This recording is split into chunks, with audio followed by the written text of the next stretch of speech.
On the other hand, which is what I often do, is I know what it is that I want because I'm already a specialist on it. I'm already specializing on it. I just need help in crafting something. Mhm. So I use AI more of an assistant, an intelligent assistant, Right. right?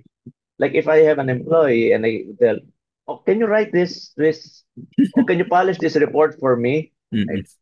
An employee would maybe take 3 days right, to do it. Right.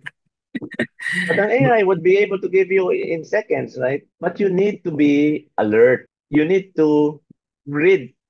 That's another problem. Some people don't even read what they, that would be a mistake. Yeah. yeah, yeah.